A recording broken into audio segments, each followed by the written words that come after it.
So we are one of the service providers providing biomedical waste services to all healthcare facilities in the cities of Delhi and Gurgaon. We have two smaller facilities in Ambala and Rohtak, but the major volume and the quantum of waste we see is in Delhi. We have, so to come to slide number 1, from a capacity level, we have 34 tons per day capacity for Delhi, and we have 20-ton capacity in Gurgaon. This is again total treatment capacity, which includes incineration and autoclave. As of now, we are at about 50% levels. From a COVID waste perspective, we have seen COVID waste coming in from early March, and we've seen the rapid growth that COVID waste had. I am very thankful to the CPCB for being very, very proactive towards the whole pandemic situation and towards biomedical waste, and especially COVID biomedical waste. Without being proactive, we would have been in a major mess. We've had 4 revisions in the guidelines. So that tells you, 4 revisions in 6 months. So that tells you a very,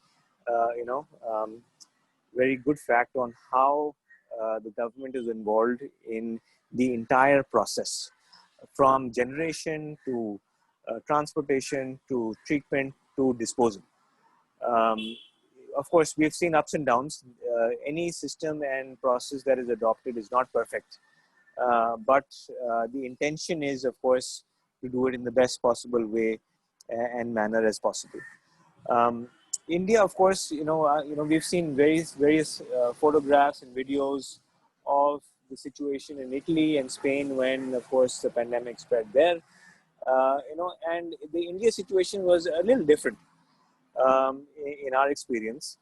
To give you a very easy fact, from March till date, our company in Gurgaon and Delhi has treated more than 2,000 tons of COVID waste. Has collected, treated and disposed more than 2,000 tons of COVID waste, which is 20 lakh kgs. That's an enormous figure in a very short period of time. The profile of waste that we saw was not the same as biomedical waste that we have seen for the last 10 years. It's very different. And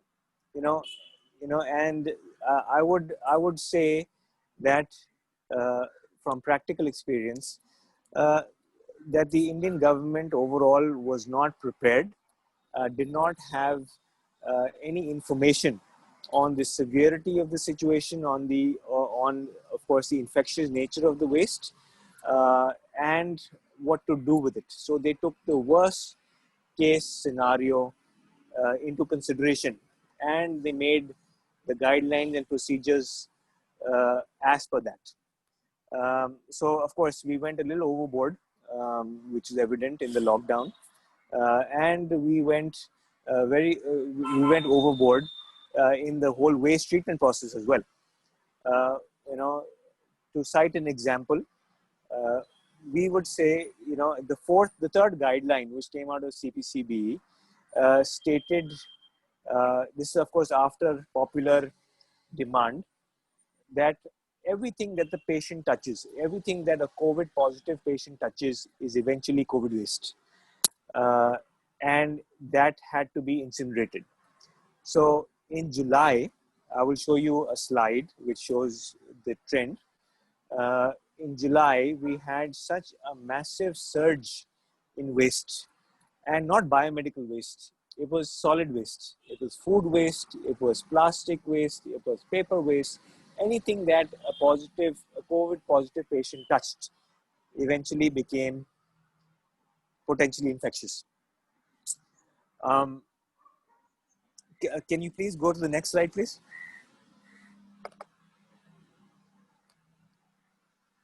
Yes. So this is, I think you guys can see very clearly. This is the Delhi situation. July, of course, was a very difficult month for us overall. We had to invest in capex. We had to invest in new vehicles because the guidelines mandated that separate vehicles should be used. We invested in manpower, additional manpower. We had to pay double overtime, and so on and so forth. So again, from a common facility perspective, there was a sudden increase in cash flow requirement. But again, from if I see it now, all the preparation that we made was well worth it. What we are seeing now, after the fourth revision in the rules, in the guidelines, in the COVID waste guidelines, is a sudden decrease in the waste.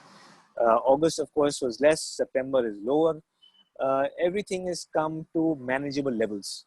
The reason why we had such a major problem in July was that the waste that we were burning and incinerating, because 80% of all COVID waste we collected was yellow bag waste, which had to have incineration as the source of treatment, was not biomedical waste at all. It was high calorific value, high carbon rich content material, which again caused a major issue in the incineration process itself. It caused blockages, it caused breakdowns in the plant, because the plant is not designed for solid waste. It is designed for treating anatomical waste. So again, CPCB, of course, good sense prevailed. Revision was done in the guidelines, and eventually it was brought down to manageable levels. So to give you a metric, 2,000 tons of COVID waste treated and disposed of, collected, treated and disposed of. Not one employee, whether a driver or a helper or staff or management personnel, was infected with COVID at our plant. And this is when myself, my partners, our senior management people, our junior management people, and everybody was on site every day during the entire process. There was no incident of COVID whatsoever. So I agree with Mr. Jorge and everybody else on the infectious nature of the virus itself, but from practical experience, we have not encountered a situation where a virus was transmitted by waste handling, which is very interesting. And I've been saying this for the past couple of months, and we've not seen anything of that nature itself. This is, of course, assuming that in a place like India, anything that can go wrong will go wrong.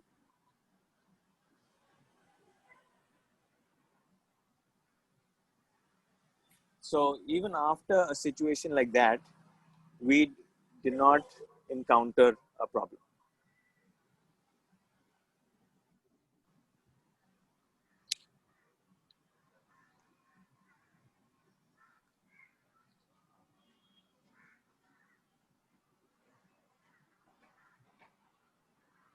Hi, Kemi? Yes, we can hear you. Okay, great. Just wanted to check. So this is my 2 cents. If you could go to the next slide, please, for Gurgaon, because that's also another good trend. Okay. Now, if you see the slide for Gurgaon, Gurgaon, of course, had a little later peak, in our opinion. While Delhi, of course, had a major surge initially, Gurgaon caught up later. But the trend, the rate of growth, and the decline as well is quite similar. At this point of time, we are not seeing too much of COVID waste happening. CPCB and the municipal corporations together have helped in creating a channel for all PPE waste, COVID waste that is generated at household levels to be channelized and brought to a central facility. So I would really say that this is something that was not done before. In our last 18 years of experience, we've never had a relationship with the municipal corporation where biomedical waste was actually collected at a household level and channelized and treated and disposed of in the right manner. So this kind of sets a very good precedence for future planning, where domestic hazardous waste, which is medical in nature, can be collected and treated off in a great manner. So, I do have that confidence in that government policy and in the systems and the recommendation and the guidelines that the CPCB and the state pollution boards say for handling COVID waste. Of course, this is something that's new to all of us. So there were, of course, teething problems, which is there in everything that you do new. But the intention is very clear, and the people responsible for this are extremely upright, and the partners that they have in terms of biomedical waste operators are doing a fairly good job.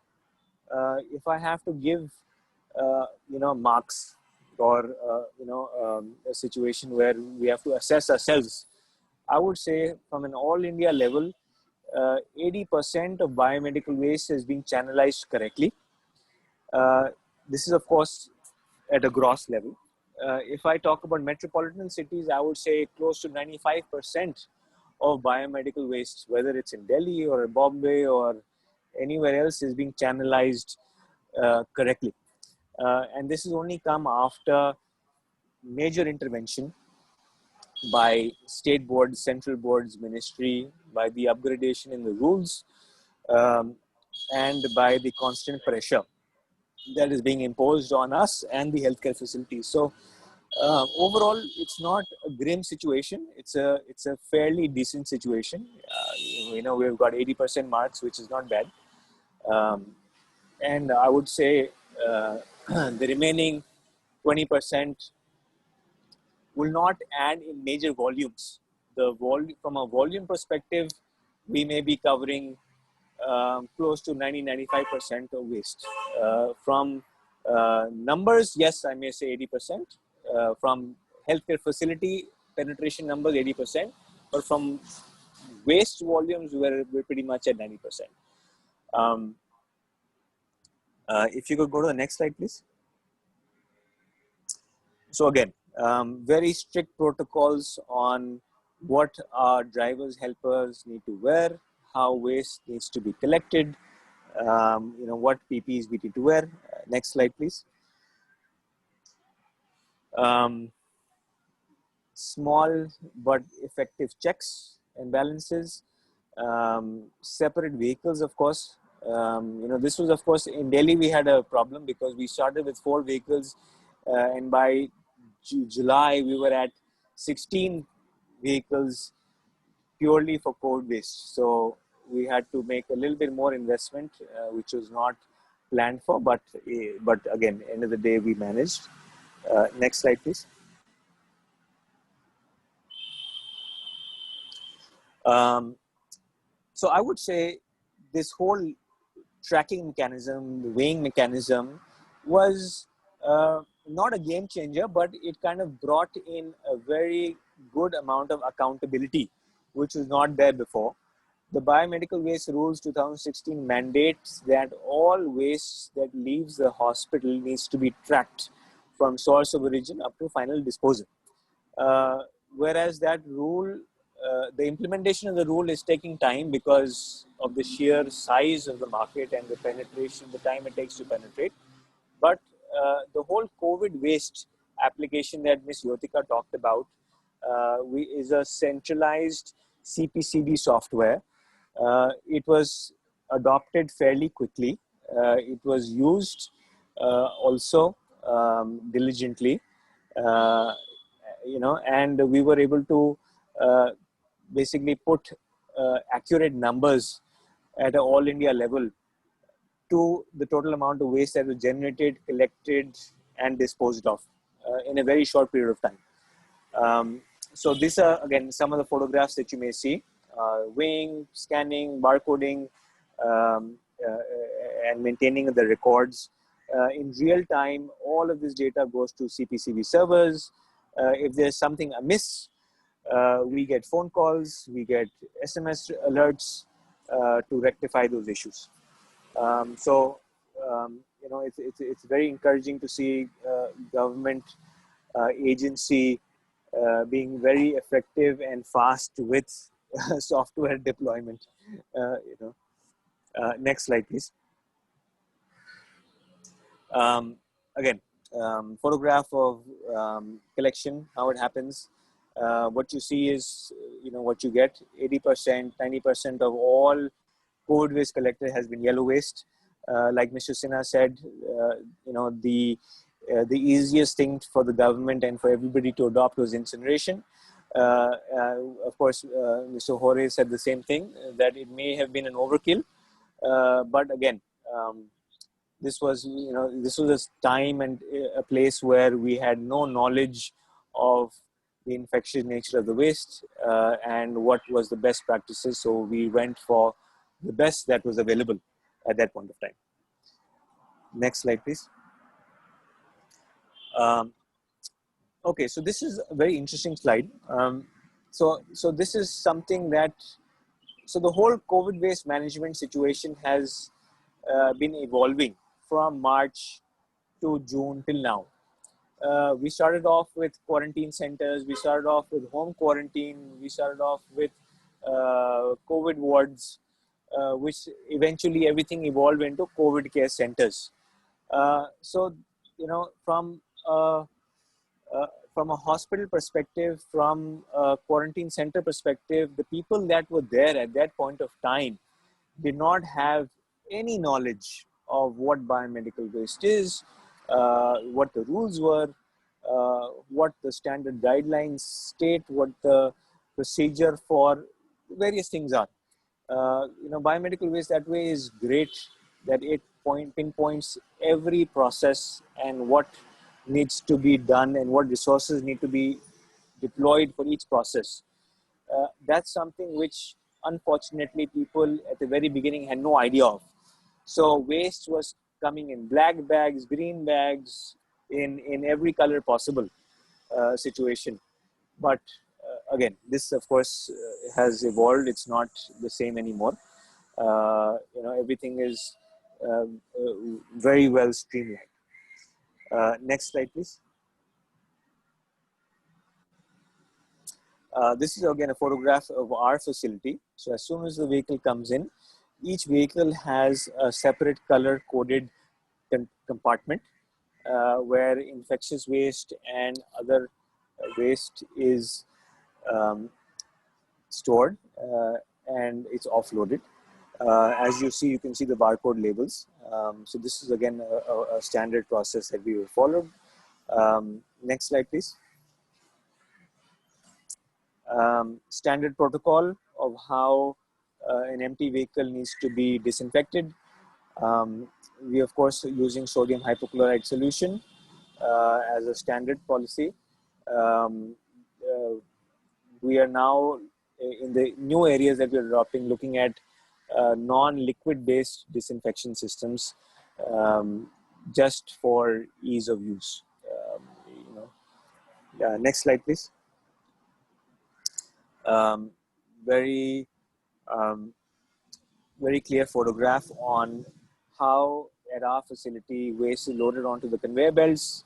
It's all of this waste from the conveyor belt is loaded into the incinerator.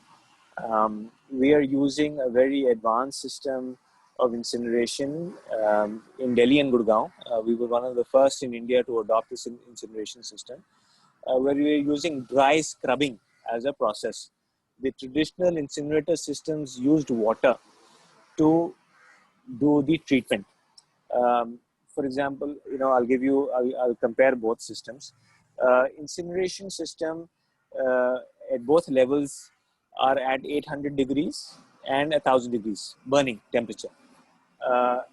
If we use water, we're using using mist and steam to drop the temperature of water, because the emission standard is less than 100. So what comes out of what we put in is at 800 degrees and 1000 degrees. What we get out at the chimney level is 100 degrees. Water was traditionally used as a mode of scrubbing to capture particulate matter.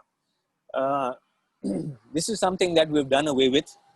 That was old technology. New technology is a dry scrubbing system, because water, what it did was it used to treat one kind of waste, you were generating another kind of effluent, which didn't make sense at the end of the day.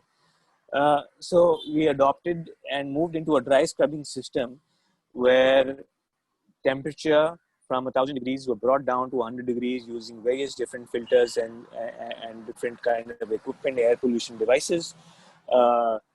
The particulate matter within the incinerator was captured at different levels, so that what you get out is as per the prescribed guidelines. So this is a very big step in adoption, and I would say we adopted this technology about 4 or 5 years ago. At this point of time, 2021, we'll have around 20-25 facilities in India with the same kind of technology.